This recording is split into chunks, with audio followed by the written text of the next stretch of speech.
Odisha police high school 62तम वार्षिक उत्सव पालित कटकर तुलसीपुर स्थित ओडिशा पुलिस हाईस्कूल 62तम वार्षिक उत्सव पुरस्कार वितरण समारोह विद्यालय प्रांगण में अनुष्ठित हो उत्सव में उक्त विद्यालय प्रधान शिक्षयित्री श्रीमती सुजाता बेहेरा सभापतित्व एवं सभा परिचालना करथिबा मुख्य अतिथि और वक्ता भाव उच्च माध्यमिक शिक्षा अवसरप्राप्त आंचलिक निर्देशक डॉक्टर विश्वजीत घोष उपस्थित होई प्रदीप प्रज्वलन पूर्वक उद्घाटन कर कार्यक्रम को आगे नहीं छात्र छात्री मानक मार्गदर्शन कराइथिले। सम्मानित अतिथि भाव में ओडिशा ललित कला एकाडेमी पूर्वतन संपादक Srijukta Rabinarayan Rath SMC chairperson Ranjita Swain ward number 7 corporator Shrimati Mamata Rai Odisha police high school Panchasakha Shiksha Setu सभापति श्रीजुक्त प्रसन्न कुमार नंद प्रमुख उपस्थित हुई छात्र छात्री मानकर एक्स्ट्रा करिकुलर एक्टिविटीज प्रतिभा पर फोकस कले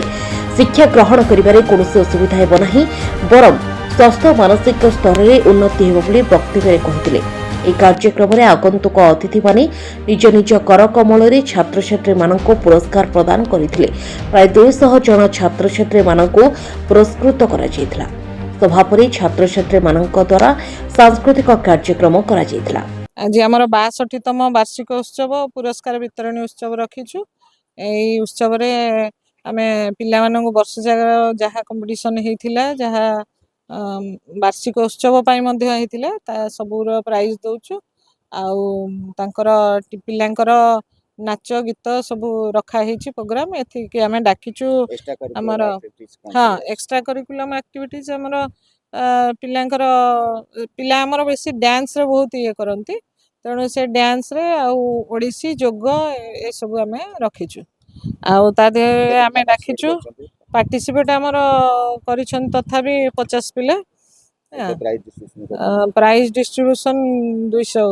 पाखापाखि हम कल्चरल प्रोग्राम पिलांकर नाच गीत ए सब अच्छे हाँ आज दिन प्राइज ए तक दिया हम प्रोग्राम हम